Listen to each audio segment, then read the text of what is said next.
Welcome to the Midwest. My name is Jesse, and today we're talking about hypocapnia. What is it? Is there anything good about it? Is there anything bad about it? Should I be concerned about it? All of those things.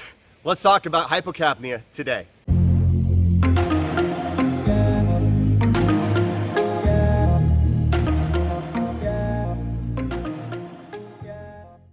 Welcome to the Midwest. My name is Jesse, and today I'm talking about hypocapnia. Simply put, hypocapnia is when you have a low level of carbon dioxide circulating in the blood. And that means anything less than what is ideal.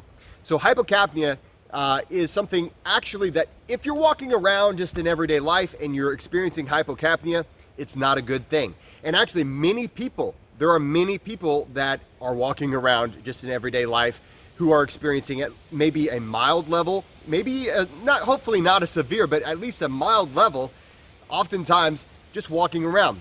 We call them mouth breathers. And this is something that happens oftentimes when it comes to over breathing, is that we exhale a lot more carbon dioxide than we should. We also call them talkers, which, hey, you know me, I'm probably guilty of being hypocapnic now and then, because I like to talk. And you know that. But is there anything wrong with experiencing hypocapnia? Actually, if you're walking around in regular life experiencing hypocapnia, it's not a good thing. And there's a reason for that. So if you have low levels of carbon dioxide in your blood, of course, it's normally carrying around oxygen and carbon dioxide, and of course a lot of other things, obviously. But when we're thinking about as it regards to respiration, you need to have that blood to transport oxygen to all of your tissues. Well, the problem is that when you have low levels of carbon dioxide in your blood, so when you're experiencing hypocapnia, the oxygen molecules will bind to the red blood cells. It literally binds to the hemoglobin and it won't let it go. So you might have plenty of oxygen circulating through your body because it's circulating through your blood, while there's parts of your body that are not receiving oxygen. Even though you're breathing, and you might be breathing really fast, intaking an enormous amount of oxygen, but you can't actually use it because it's required for you. In order to use it, you have to have enough carbon dioxide so that hemoglobin will release it into your body. So it's not a good thing to be in a state of regular hypocapnia. Now, having said that, whenever you have a low level of carbon dioxide, you probably are also experiencing vasoconstriction.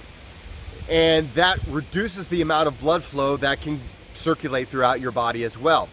And there have been some studies that link people who are chronically in a state of hypocapnia to not really being able to think very clearly, being fuzzy in the head, because quite literally there is vasoconstriction happening around the brain, which prevents oxygenation and prevents blood flow in the brain.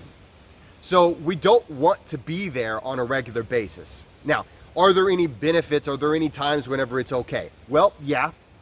Okay, so in the field of breath work, there are times we use hypocapnia in order to achieve some kind of a benefit. And the most common one that most people are familiar with is when we do a superventilation technique. If you want to learn more about superventilation, take a look at the link below at my book, A Practical Guide to Breathwork. I cover all kinds of everything about breathwork in that book.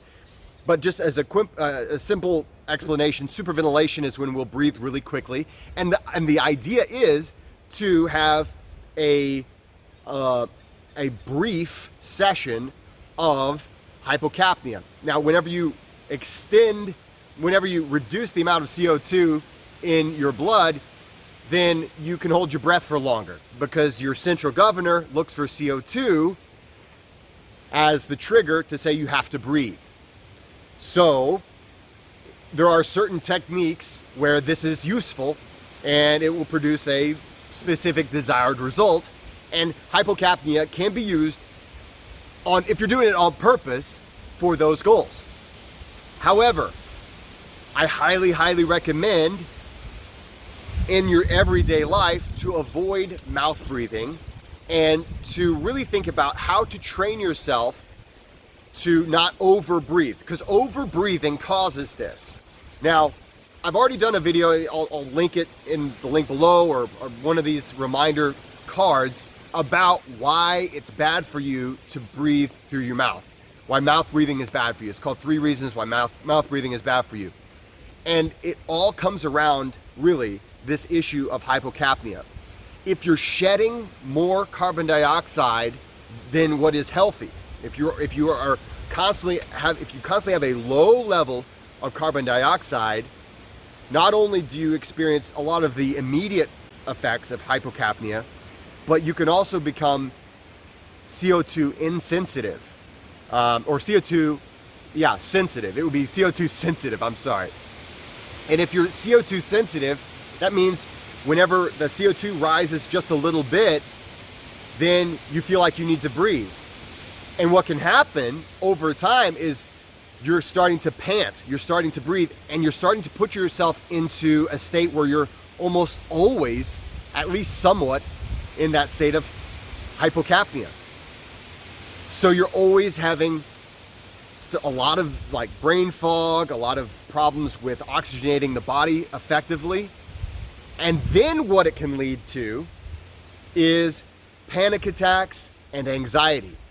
Now, I'm going to go into this in a lot more. I go into it really in depth in my book. So take a look at my book and I'll explain it a lot more how this issue of hypocapnia is linked to stress, anxiety, and that just constant state of anxiety. But I want you to know in this video, essentially what happens is your autonomic nervous system starts to notice, hey, I'm breathing heavy. I must be in a state of fight or flight. I must be in a panic state. Because look, I'm breathing so heavy. Even though the reason why you're breathing so heavy, I mean, you could trace it all the way back to the fact that you've become so used to being in a state of at least mild hypocapnia, possibly more than mild, that you've come to this point where breathing fast and panting is the norm. You're constantly, and what happens is your autonomic nervous system starts to notice and it says, okay, well, I guess we need to get some adrenaline. I guess we need to get some of these stress hormones. And what that does is it makes you breathe faster.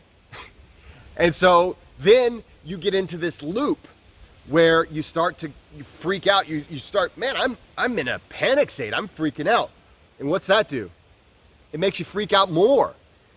So here you are freaking out and you're constantly in this anxious state, all because of something that might have happened and you didn't even notice a long time ago. You've become a person who is naturally constantly in the state of hypocapnia. Now, let me tell you, you don't have to stay that way. The good news is it's fixable, all right? Again, okay, I'm just gonna plug my book, but the way we fix it is we have to learn to be tolerant to carbon dioxide again. And that starts with avoiding mouth breathing, breathing in through the nose, out through the nose. If you breathe out through the mouth, it's not the end of the world, but really focusing on slowing down the breath in through the nose and just really making sure that you're not constantly hyperventilating. Because yes, it's okay to do superventilation. For instance, I know many of my audience, you practice Wim Hof method breath work. Okay, awesome. That's fine to do. But the rest of the day, you need to focus on nasal breathing and you need to focus on making sure you have nice, slow, relaxed breaths and you're not constantly huffing and puffing, so that over time you can gradually, slowly but surely become more tolerant to CO2. And you're going to notice not only do you feel better just in general, but your anxiety, your nervousness, all those things will start to melt away. Now, if you'd like more in-depth techniques, there's a lot of breathing techniques that you can use to come to this state. Take a look at my book, okay? I go through this step by step. Basically, it's the book that I wish I would have had when I started learning about breath work, because I cover all these different little facets of breath work, and I really simplify it. I make it real practical, something you can apply to your life today. So take a look at that in the link below. But before you, maybe it'll take a little time before you get it. There's an ebook, so you can get it immediately if you'd like. But the point is, in the meantime, focusing on slowing down that breath, inhaling through the nose, and not getting into that state of hyperventilation. Really watch your breath. Really watch it. Slow, low breathing down into the belly. That's what we're looking for. Okay, so I hope that helps. And definitely, if you haven't already done so, check out my Patreon club. We do breath work. There's all kinds of breathing routines. Take a look at the description box below. Guys, thanks so much for watching. Please like and subscribe. And don't forget to go out there and be kind to one another.